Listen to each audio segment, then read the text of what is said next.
الحمد لله رب العالمين والصلاة والسلام على أشرف الأنبياء والمرسلين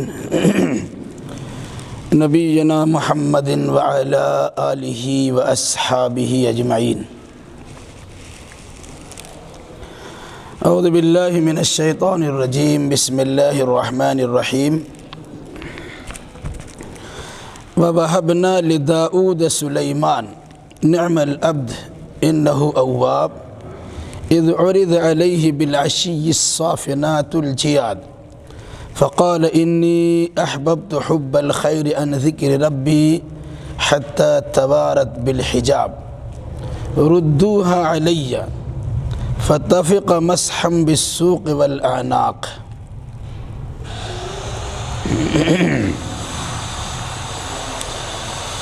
اس سے پہلے کی آیتوں میں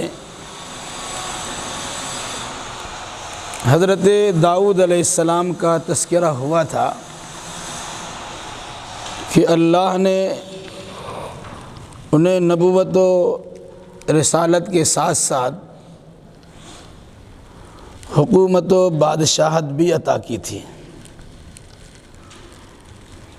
اور ساتھ میں اللہ نے قوت فیصلہ بھی بخشا تھا. عدل و انصاف کے تقاضا کے پیش نظر لوگوں کے درمیان فیصلے بھی کرتے تھے. عموماً حکومت و اقتدار کے ملنے کے بعد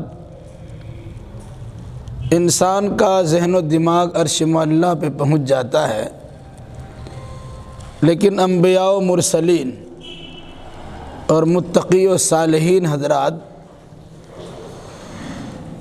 اپنا شعار باقی رکھتے ہیں اور اللہ کو فراموش نہیں کرتے، بلکہ اللہ کے فرمان کے مطابق ہی فیصلہ کرتے ہیں. پھر باتیں آئی تھی کہ آسمان و زمین کو اللہ نے یوں ہی بیکار نہیں پیدا کیا ہے، اس میں عبرت کے بے شمار سامان پائے جاتے ہیں. اب غور و فکر کیجئے، عبرت و نصیحت حاصل کیجئے. پھر انجام کے اعتبار سے یہ باتیں بھی آئی تھی کہ جو انسان ایمان لاتا ہے اور عمل صالح کرتا ہے، اللہ کی نگاہ میں اس کی بڑی قدر منزلت ہے. جو انسان فسق و فجور کے اندر مبتلا ہوتا ہے، اللہ ایسے انسان کو سزا سے دوچار کرے گا. ایمان اور عمل صالح والے کفر اور فسق و فجور کرنے والے کے برابر نہیں ہیں.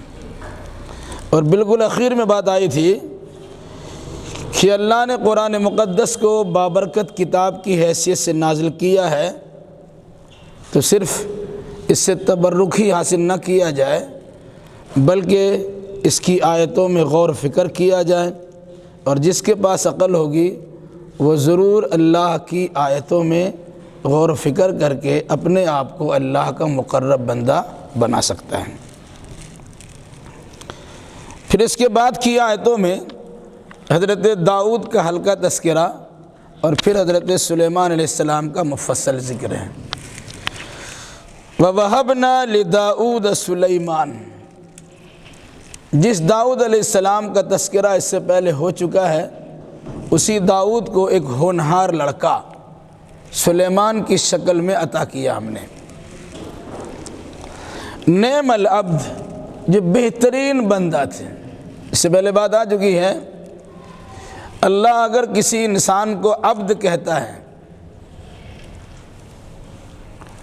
تو ہو سکتا ہے کہ لوگوں کی نگاہ میں لگے کہ درجہ گھٹ گیا،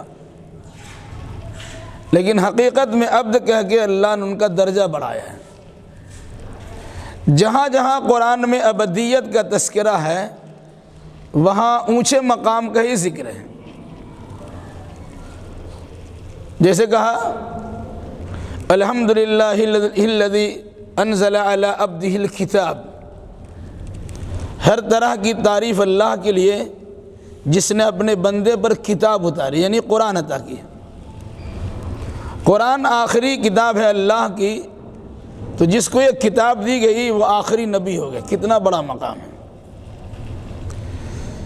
جب اللہ نے معراج کرایا اللہ کے نبی صلی اللہ علیہ وسلم کو، تو وہاں بھی لفظ عبد استعمال کیا. سبحان الذی اسرا بعبدہ لیلا من المسجد الحرام الی المسجد الاقصی الذی بارکنا حولہ، پاک ہے وہ اللہ جس نے اپنے بندے خاص محمد صلی اللہ علیہ وسلم کو مسجد حرام سے مسجد اقصی پہنچا دیا، اور پھر اس کے بعد دوسرا سفر ساتواں آسمان کی سیر کرائی، تو وہاں بھی اللہ نے عبد کا تذکرہ کیا ہے۔ نعم العبد، حضرت سلیمان اللہ کا بہتر بندہ تھے، انہ اواب، وہ ہمہ وقت اللہ کی طرف رجوع کیا کرتے تھے، اللہ ہی سے لو لگاتے تھے۔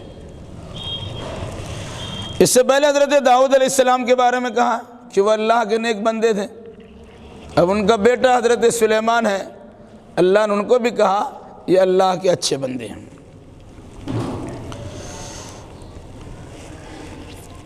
اذ عرض علیہ بالعشی الصافنات الجیاد، ان کی اچھائی اور اللہ کی طرف رجوع ہونے کی ایک مثال دی گئی ہے۔ جب شام کے وقت ان کے پاس تربیت یافتہ تیز رو عمدہ گھوڑے پیش کیے گئے، کن کے پاس؟ سلیمان علیہ السلام کے پاس۔ فقال انی احببت حب الخیر عن ذکر ربی، تو انہوں نے کہا میں اس گھوڑے سے، ان گھوڑوں سے محبت اس لیے کرتا ہوں کہ اس کے ذریعے سے میں اپنے رب کا نام زیادہ لیتا ہوں، یا اپنے رب کا ذکر کرنے کے لیے، یاد رکھنے کے لیے میں ان گھوڑوں سے محبت کرتا ہوں۔ حتی توارت بالحجاب، یہاں تک کہ یہ گھوڑے کسی چیز کے پیچھے چلے گئے، نگاہوں سے اوجھل ہو گئے، اوٹ میں چلے گئے۔ ردوہا علیہ، حضرت سلیمان نے کہا ان گھوڑوں کو ہمارے پاس واپس لاؤ۔ فتفق مسحم بالسوق والاعناق، تو پھر یہ ان گھوڑوں کے گردن اور پنڈلیوں پر ہاتھ پھیرنے لگے۔ اس آیت کی دو تفسیر کی گئی ہے۔ ایک تفسیر تو یہ ہے کہ سلیمان علیہ السلام کا اقتدار تو بڑا زبردست تھا، ان کے پاس جہادی گھوڑے بھی تھے جن کی تربیت کی جاتی تھی، اور عام طور سے سلیمان علیہ السلام کا طریقہ تھا کہ شام کے وقت میں وہ گھوڑوں کو دوڑا کے دیکھا کرتے تھے کہ یہ صحیح سالم ہے کہ نہیں۔ ایک تفسیر یہ ہے کہ ایک مرتبہ ایسا ہوا کہ شام کے وقت سورج کی غروب ہونے سے پہلے پہلے حضرت سلیمان علیہ السلام نے گھوڑوں کی دیکھ ریکھ کی، انہیں چلا کے دکھایا، اور اس میں اس طرح مشغول ہو گئے کہ آپ کی عصر کی نماز چھوٹ گئی، یہاں تک کہ سورج ڈوب گیا۔ پھر اس کے بعد جب گھوڑے ان کے سامنے لائے گئے تو انہوں نے کہا یہ گھوڑے کی وجہ سے میں اللہ کے ذکر سے غافل ہو گیا، جتنے گھوڑے ان کے سامنے تھے سب اللہ کے نام پہ ذبح کر دیا۔ ایک تفسیر بعض مفسرین نے یہ بیان کی ہے، پرانی تفسیر کے اندر بھی یہ چیز پائی جاتی ہے۔ دوسری تفسیر اس کی دوسری ہے، بالکل الٹی۔ حضرت سلیمان علیہ السلام نے شام کے وقت میں گھوڑوں کے دوڑ کا معائنہ کیا، جب گھوڑے نگاہوں سے اوجھل ہو گئے اور اس کی تیز رفتاری کا اور صحیح سالم ہونے کا اندازہ لگا لیا، جب گھوڑے واپس آئے تو بڑے پیار و محبت کے ساتھ ان کے گردن پر اور ان کی ٹانگوں پر ہاتھ پھیرنے لگے۔ جس طرح آدمی گاڑی چلاتا ہے، اپنے گاڑیوں کی پچھائی دھلائی کرتا ہے، یا انسان ہو اسے پیار و محبت کرنے کے لیے اس کے سر پر، اس کے جسم پر ہاتھ پھیرتا ہے، اسی طریقے سے جو لوگ جانور یا گھوڑا یا اس قسم کی چیزوں سے خدمت لیتے ہیں، اس سے خوش ہوتا ہے تو آدمی اس پر ہاتھ چلاتا ہے، اس کو پوچھتا ہے، اس کو سہلاتا ہے، گویا اسے تسلی بھی دیتا ہے۔ یہ دونوں قسم کی تفسیر بیان کی گئی ہے۔ ویسے زیادہ تفسیر بہتر یہی ہے کہ انہوں نے گھوڑے کو دوڑا کر معائنہ کیا اور واپسی پر گھوڑے کے ساتھ وہی برتاؤ کیا جو جسم کو سہلانے کی صورت میں ہوتی ہے، یعنی اس کی ایک طرح سے تعریف بھی کی اور ساتھ ساتھ جسم سہلاتے ہوئے اللہ تبارک و تعالیٰ کا شکر بھی ادا کیا۔ دونوں تفسیر بیان کی جاتی ہے۔ ترجمہ سماعت کیجیے۔ اذ عرض علیہ بالعشی الصافنات الجیاد، جب شام کے وقت ان پر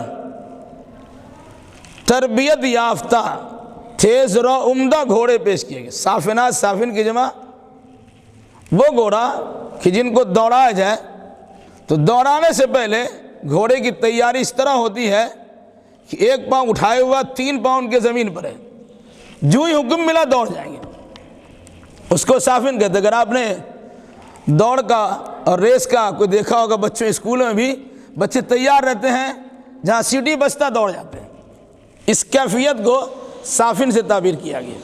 یعنی سلیمان علیہ السلام کے گھوڑے دوڑ میں حصہ لینے کے لیے تیار ہے، 3 پاؤں کے زمین پر اور 1 پاؤں اٹھا ہوا، جو ہی حکم ہوگا دوڑ جائیں گے۔ الجیاد کا لفظ استعمال کیا، جیاد جواد اور جید سے ہے، دونوں کے معنی تو عمدہ۔ یہ جواد اگر ہوگا اس کے معنی ہوگا تیز رو، بڑا تیز دوڑنے والا۔ ظاہر سی بات ہے، آدمی گھوڑ دوری کراتا ہے یا گھوڑے کا ریس لگاتا ہے تو ایسا گھوڑا تیار کر کے رکھتا۔ سلیمان علیہ السلام نے یہ گھوڑے گھڑدوری کے لیے نہیں تھا، بلکہ جہاد میں حصہ لینے کے لیے، مجاہدین کی خدمت کرنے کے لیے۔ اس کی کس طرح کی تیاری کرائی ہوگی، کیسا مزاج بنایا ہوگا، کیسے ذہن و دماغ میں باتیں بسائی ہوں گی، اسے اندازہ لگا لیں۔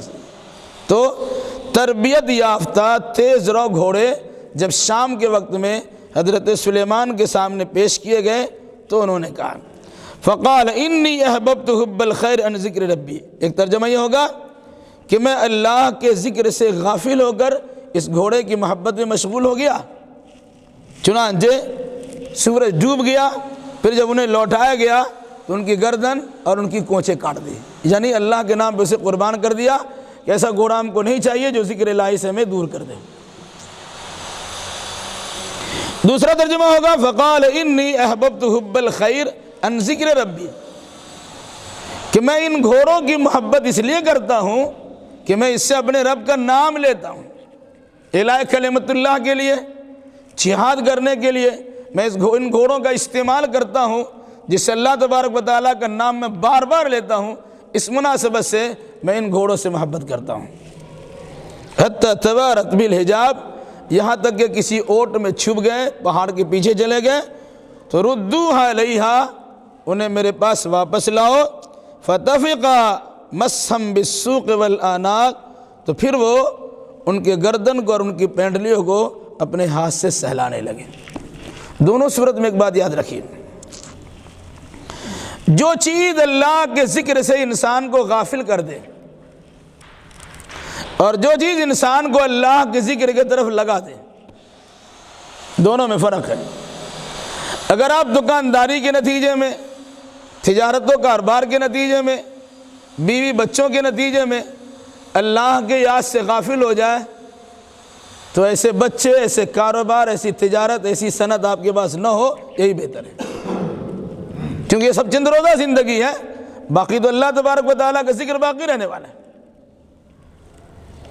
اور اگر کسی کے پاس یہ ساری چیزیں ہوں اور اس کے ذریعے سے انسان اللہ کو یاد کرتا ہے، مال ہمارے پاس آئے گا اللہ کے راستے میں خرچ کریں گے، گاڑی سواری ہمارے پاس ہے ہم اللہ کے راستے میں سے دوڑائیں گے، افراد کی کثرت اور قوت میرے پاس ہے، جب ضرورت پڑے گی دین و ایمان کے لیے اسے ہم اس کے جہاد کے لیے بھیج دیں گے۔ تو اگر یہ چیزیں اللہ کو یاد کرانے کے لیے ہیں تو پسندیدہ ہے، آپ اس کی قدر بھی کیجئے اور ساتھ ساتھ اس کے سر پر ہاتھ پھیرتے ہوئے انہیں سہلائیے اور اللہ تبارک و تعالیٰ کا شکر ادا کیجیے۔ وَلَقَدْ فَتَنَّا سُلَيْمَانَ وَلَقَدْ فَتَنَّا سُلَيْمَانَ وَأَلْقَيْنَا عَلَى كُرْسِيِّهِ جَسَدًا ثُمَّ أَنَابَ۔ ایک مرتبہ حضرت سلیمان علیہ السلام کو اللہ نے آزمایا۔ کیسے آزمایا؟ یقیناً ہم نے سلیمان کو آزمایا اور ہم نے ان کی کرسی پر ایک دھڑ جسم کا حصہ ڈال دیا، ثم اناب، تو پھر وہ میرے طرف متوجہ ہو گئے۔ یہ آزمائش کیا تھی؟ نہ اس کا تذکرہ قرآن میں ہے نہ تذکرہ حدیث میں ہے۔ اختصار کے ساتھ یہ کہا ایک مرتبہ ہم نے انہیں آزمایا اور ان کی کرسی پر ایک جسمانی دھڑ لا کے رکھ دیا۔ اس کی کیفیت کیا تھی وہ اللہ کو معلوم ہے۔ فیصلہ کرنے کے لیے، مقدمات کی سماعت کے لیے مجلس میں جو ان کی کرسی لگی رہتی تھی، جب آ کے بیٹھنے لگے دیکھا تو کوئی دوسرا بیٹھا ہوا ہے، لیکن وہ مردہ ہے۔ اس کی بھی تفسیر بہت ساری کی گئی ہے، لیکن نہ قرآن میں نہ حدیث میں اس کی صراحت موجود ہے۔ تفسیر بہت ساری ہے۔ ایک تفسیر یہ بیان کی گئی کہ ایک مرتبہ حضرت سلیمان علیہ السلام نے اپنے دل میں ارادہ کیا کہ آج تو میرے پاس جتنی بیویاں ہیں، بعض لوگ کہتے ہیں 70 اور بعض لوگ کہتے ہیں 90، اتنی بیویاں ہیں، میں سب کے پاس رات میں جاؤں گا، اور اس سے جو بچہ ہوگا ان سارے بچوں کو مجاہد بناؤں گا۔ یہ ارادہ کیا، نیک نیتی کی بات تھی، لیکن انہوں نے انشاءاللہ کہنا چھوڑ دیا۔ نتیجتاً اس رات میں ساری بیویوں کے پاس گئے، کسی سے بچہ نہیں ہوا، ایک بیوی سے بچہ ہوا، وہ بھی ناقص بچہ، اور اسی بچے کو کرسی پہ لا کے رکھ دیا گیا تاکہ انہیں پتہ چلے اللہ کی مشیت کے بغیر آپ بھی کچھ نہیں کر سکتے۔ یہ ایک واقعہ بخاری شریف میں بیان کیا گیا، لیکن اس واقعہ کو اس آیت کی تفسیر میں بیان نہ اللہ کے نبی نے کیا ہے اور نہ کسی صحابی نے کیا ہے۔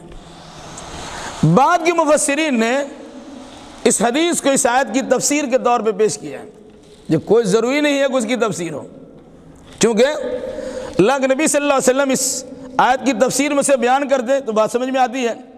خود امام بخاری رحمۃ اللہ علیہ نے اس حدیث کو نقل کیا ہے، لیکن کتاب التفسیر میں نہیں، اس آیت کی تفسیر میں نہیں ہے۔ ایک واقعہ حضرت سلیمان علیہ السلام کا بیان کیا۔ اس اندازہ ہوتا ہے کہ انشاءاللہ کے بغیر کوئی کام کیا جائے تو وہ کام ادھورا رہتا ہے۔ دوسری بات، سلیمان علیہ السلام جیسا انسان بھی اپنے گھر میں وہ خود سے بچہ لے نہیں سکتے ہیں، تو یہاں باباؤں کے پاس بچہ دینے کی صلاحیت کیسے ہوگی؟ شادی کے 2-4 سال نہیں گزرے کہ مختلف قسم کے دروازوں کے خاک چھاننے شروع کر دیے، ادھر جاؤ تو ادھر جاؤ، اور سوچنا شروع کیا ان کے پاس اتنا پاور ہے کہ وہ دے ہی دیں گے بچہ۔ ایک بات یہ بھی یاد رکھیں کہ انبیاء و مرسلین کا کام بھی رک جاتا ہے اگر وہ اللہ تبارک و تعالیٰ کا نام نہیں لیتا اور اللہ کی مشیت کا اور چاہت کا خیال نہیں رکھتا ہے۔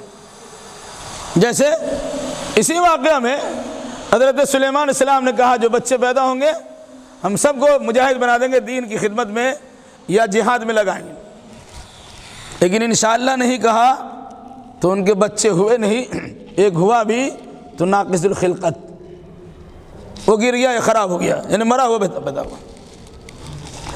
خود اللہ کے نبی صلی اللہ علیہ وسلم سے کسی نے سوال کیا، چند سوالات کیے، ذرا بتا دیجیے آپ نے کہا میں کل بتاؤں گا، سورہ کہف میں کل بتاؤں گا۔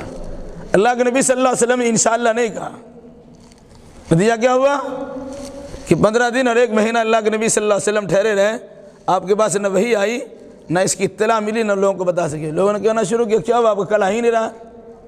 بتانا مقصد کیا ہے؟ لا تقولن لشیء انی فاعل ذلک غدا الا ان یشاء اللہ۔ آپ کسی کام کے بارے میں ایسا مت کیجیے کہ میں کل کر دوں گا، ہاں یہ کہیے اگر اللہ نے چاہا تو، یعنی اگر اللہ کی چاہت اور مشیت ہوگی تو میں یہ کام کر لوں گا۔ تو اللہ کی چاہت و مشیت کے ساتھ اس کا تذکرہ کر سکتے ہیں، بغیر اس کے ذکر کریں گے اور کچھ وعدہ کر لیں گے تو کوئی ضمانت و گارنٹی نہیں ہے کہ آپ کا وہ وعدہ پورا بھی ہو جائے۔ اس سے انشاءاللہ کہنے کی تاکید سمجھ میں آتی ہے اور اس کی فضیلت سمجھ میں آتی ہے۔ بہرحال حضرت سلیمان علیہ السلام کو آزمایا گیا، کوچید ان کی کرسی پر رکھ دی گئی، جس سے ان کو احساس ہوا کہ اللہ تبارک و تعالیٰ کی طرف سے آزمائش ہے۔ پھر انہوں نے اللہ کی بارگاہ میں رجوع کیا، اس کی طرف متوجہ ہو کر اللہ سے دعائیں کی، اور دعا اس طرح کی کہ الہی ہم انسان ہیں، ایسی آزمائش ہم پر نہ ڈال کہ جس کے بوجھ کو ہم اٹھا نہ سکے اور برداشت نہ کر سکیں۔ قال رب اغفر لی وہب لی ملکا لا ينبغی لأحد من بعدی انک انت الوہاب۔ اس کے بعد حضرت سلیمان علیہ السلام نے اللہ سے خصوصی دعا کی۔ بعض لوگوں نے کہا کہ جب انہوں نے اولاد چاہی اور اولاد اتنی نہیں ملی تو سلیمان علیہ السلام نے کہا اللہ تو نے اولاد ہمیں نہیں دیا، کم دیا، زیادہ نہیں دیا، اب میری گزارش سن لیں۔ کیا گزارش ہے؟ قال رب اغفر لی، اے اللہ، اے میرے رب مجھے معاف کر دے، وہ میں نے تیری مشیت کے خلاف کوئی کام کر لیا تو اس پر تیری مغفرت اور معافی چاہیے۔ وَهَبْ لِي مُلْكًا لَا يَنبَغِي لِأَحَدٍ مِّن بَعْدِي، اے اللہ تو مجھے ایسی بادشاہت عطا کر کہ میرے بعد ویسی بادشاہت کسی کے لیے سزاوار اور مناسب ہی نہ ہو، ایسی حکومت اور ایسا اقتدار ہمیں بخش دے کہ میرے بعد کسی کو ایسا اقتدار نہ دیا جائے۔ انک انت الوہاب، یقیناً اے اللہ تو بہت زیادہ عطا کرنے والا اور بخشش و نوازش کرنے والا ہے۔ یہ سلیمان علیہ السلام نے اللہ سے دعا کی۔ کیا دعا کی تھی؟ بادشاہت تو ملی ہوئی ہے لیکن ایسی بادشاہت جو اب میرے بعد کسی کو نہ ملے۔ واقعی سلیمان علیہ السلام کو وہ اختیار دیا گیا کہ ان کے بعد ایسی بادشاہت کسی کو نہیں ملی۔ کیا ملی؟ آگے اس کی تھوڑی تفصیل۔ فَسَخَّرْنَا لَهُ الرِّيحَ تَجْرِي بِأَمْرِهِ رُخَاءً حَيْثُ أَصَابَ، تو ہم نے تابع و فرما بردار کر دیا سلیمان علیہ السلام کے لیے ہوا کو۔ تجری بِأَمْرِهِ رُخَاءً حَيْثُ أَصَابَ، یہ ہوا ان کے حکم سے بڑے نرمی کے ساتھ چلتی تھی، حیث اصاب، جہاں تک ان کو پہنچنا ہوتا تھا۔ یعنی سلیمان علیہ السلام ہوا کے دوش پہ بیٹھتے، ایک ورن کھٹولا بنایا، اس پہ بیٹھ گئے، ہوا سے حکم ہوتا، ہوا کو حکم ہوتا چلو مجھے پہنچاؤ، کہاں جانا ہے؟ فلاں جگہ جانا ہے۔ جتنی رفتار کے ساتھ سلیمان علیہ السلام جانا چاہتے اتنی رفتار سے وہ ہوا ان کو پہنچا دیا کرتے تھے۔ کبھی اگر تیز سفر کرنا ہوتا تو غدو وہاں شہر و رواح ہوا شہر، صبح ایک پہر میں چلتے تھے۔ عام طور سے لوگ 1 مہینہ کا سفر جتنے دنوں میں طے کیا کرتے تھے، جتنا سفر 1 مہینے میں طے کیا کرتے تھے اتنا سفر وہ صبح کے 2-3 گھنٹے میں سلیمان علیہ السلام کر لیا کرتے تھے۔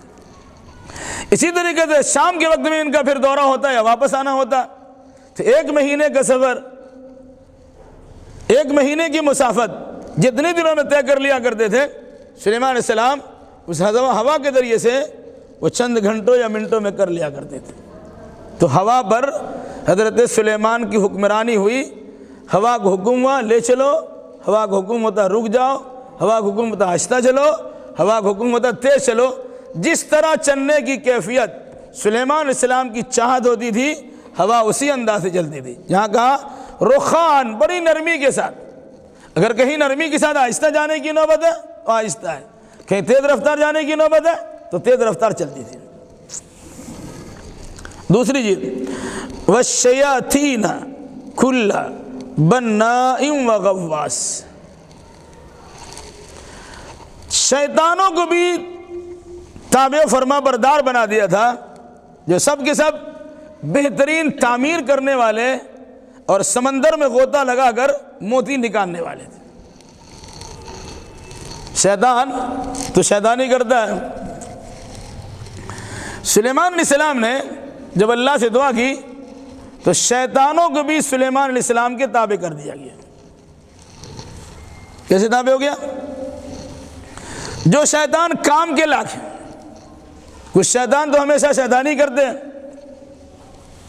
کچھ شیطان بھی کام کرنے والے مزدور قسم کا ہے، سمندر سے غوطہ لگا کر کے ہیرے جواہرات نکالنے والے، موتی نکالنے والے ہیں، کچھ عمارتیں اور بہترین بنیاد قائم کرنے والے ہیں۔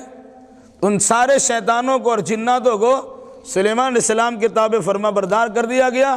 ان سے جو کچھ بنوانا ہو، کام کرنا ہو، کرا لیجیے۔ اس سے پہلے سورہ سبا میں گزر چکا ہے کہ بڑی بڑی ڈیگیں بنائی، وقدور الراسیات، اتنا بڑا بڑا ڈیگ کہ جس کو اٹھا بھی نہیں سکتے اسی جگہ جمع ہوئے ہیں، اور اس کے علاوہ بہت بہترین قسم کی عمارتیں اور اونچے محلات و مکانات اور بہت سارے کام ان سے لیا کرتے تھے۔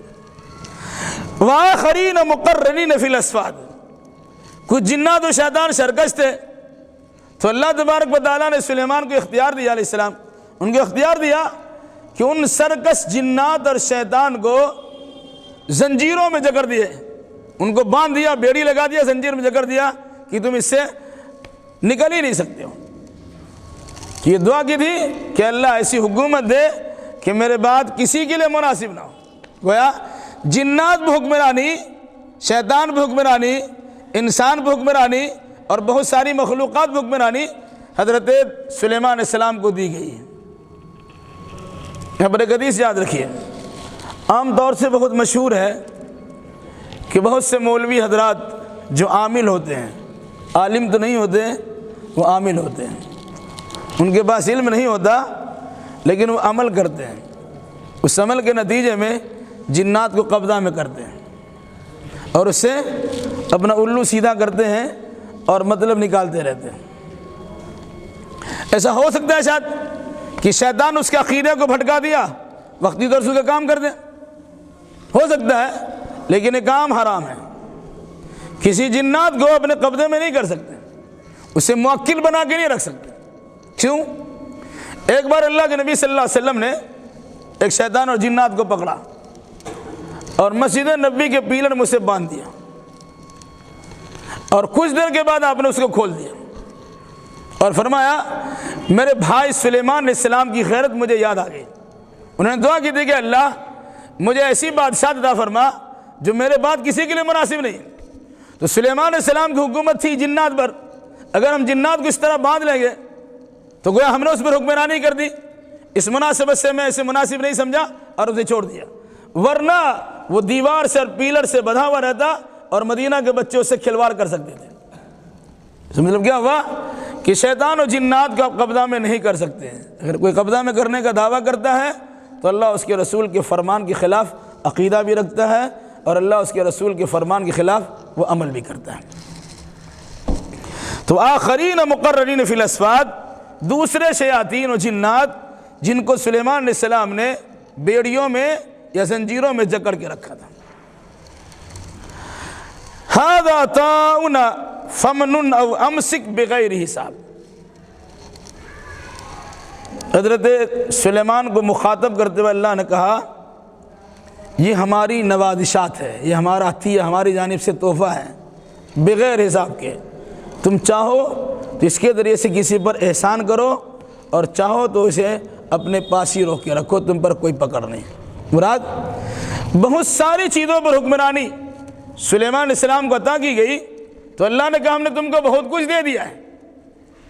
یہ سب دینے کا مطلب نہیں کہ تم سب لٹا دو، وہ تمہارا اختیار ہے، تم اپنے پاس بھی رکھ سکتے ہو اور کسی کو دے بھی سکتے ہو، دو گے تب بھی، نہیں دو گے تب بھی، تم پر کسی قسم کا مواخذہ نہیں ہوگا، تمہاری پکڑ نہیں ہوگی، ہم نے تمہیں دے دیا۔ تو سلیمان علیہ السلام کو بلا حساب یعنی بے انتہا دیا،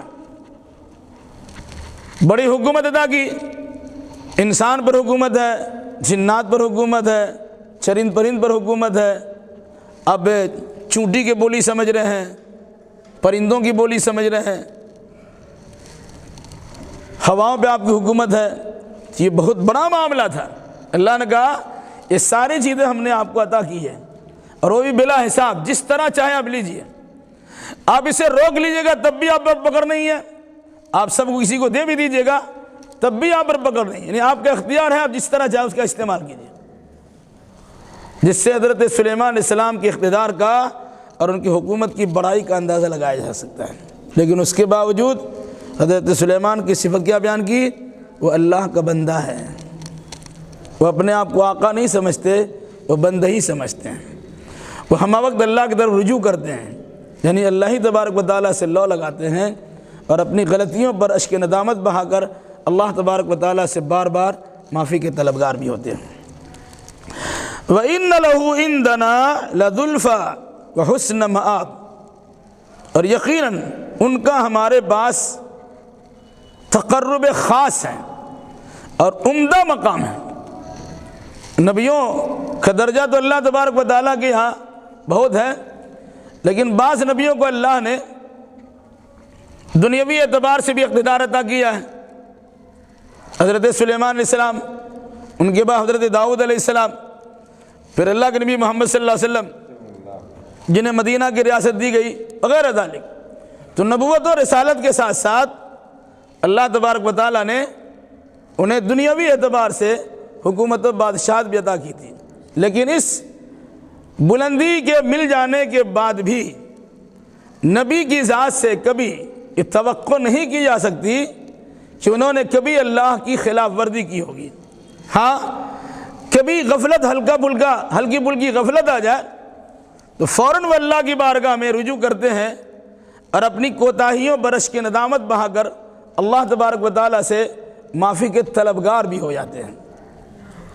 چونکہ سلیمان علیہ السلام اللہ کا بندہ خاص ہے، دنیاوی اعتبار سے مقام ہے، اخروی اعتبار سے بھی ان کا ٹھکانہ عمدہ ہے، اس کے باوجود یہ اللہ کا بندہ بن کر زندگی گزارنے میں خوشی محسوس کرتے ہیں۔ تو آپ کی بھی ذمہ داری ہے ان نبیوں کی راہ پہ چلتے ہوئے، اگر آپ کو مال دیا گیا اس کا حق ادا کیجئے، جوانی دی گئی اس کا حق ادا کیجئے، اولاد کی کثرت دی گئی اس کا حق ادا کیجئے، تجارت و کاروبار برکت دی گئی اس کا حق ادا کیجئے۔ ان تمام چیزوں کو اللہ کی رضا جوئی کے لیے استعمال کیجئے، ایسا نہ ہو کہ انہی چیزوں میں پڑھ کر اپنی عاقبت اور اپنی آخرت کو برباد کر دیں۔ ایک حدیث سن لیجیے اور بات ختم ہوتی ہے۔ اللہ کے نبی صلی اللہ علیہ وسلم نے فرمایا، من فاتت صلاۃ العصر فکأنما وطر اہلہ ومالہ۔ مسلم شریف کی حدیث ہے کہ جس انسان کی عصر کی نماز چھوٹ جاتی ہے، گویا اس کا مال بھی برباد اور اس کے اہل و عیال بھی برباد۔ عام طور سے دیہات میں شام کے وقت میں ہاٹ لگتا تھا، تو ہاٹ کی خریداری کے لیے لوگ ظہر کے بعد نکل گئے اور مغرب سے پہلے گھر واپس ہونا ہوتا، تو اکثر و بیشتر کی عصر کی نماز چھوٹ جاتی تھی۔ تو آپ صلی اللہ علیہ وسلم نے عصر کی نماز کی اہمیت کو دکھایا کہ بھائی تم مال کماتے ہو، مال کمانے کے لیے نماز چھوڑ کے اپنی دکانداری میں لگے ہوئے ہو، مال اس لیے کماؤ گے کہ بیوی بچوں کے کھلاؤ پلاؤ گے۔ تو کہا سنو، اگر بیوی بچوں کا کھلانا ہے اور اس کے لیے مال کا حاصل کرنا ہے اور جس کے واسطے آپ نے نماز چھوڑ دی ہے، تو نماز چھوڑنے کے نتیجے میں آپ کا مال بھی برباد، آپ کی اولاد بھی برباد۔ کتنی خطرناک بات ہے۔ وہ تیرا اہلہ و مالہ، اس کے اہل و عیال بھی برباد ہو جائے اور اس کی مال و دولت بھی برباد ہو جائے۔ تو ایسا عمل کہ جس کے نتیجے میں اولاد بھی ختم ہو جائے یا نافرمان ہو جائے اور اہل و عیال بھی برباد ہو جائے یا آپ کے نافرمان ہو جائے، ایسے عمل کرنے کی ضرورت ہی کیا ہے؟ تو جو عبادت سے غفلت کرا دے، ایسی چیزوں سے اللہ کے نبی صلی اللہ علیہ وسلم نے دور رہنے کی تاکید کی ہے۔ اللہ نے شہرت دی ہو کہ دولت دی ہو کہ مال دیا ہو کہ افراد دیے ہو یا اور بھی کچھ ہو، ان تمام چیزوں کا صحیح استعمال کیجیے اور پھر اللہ تبارک و تعالیٰ کا شکر ادا کیجیے۔ اللہ ہمیں اور آپ کا جملہ مسلمانوں کو نیک سمجھ کی توفیق عطا فرمائے، آمین۔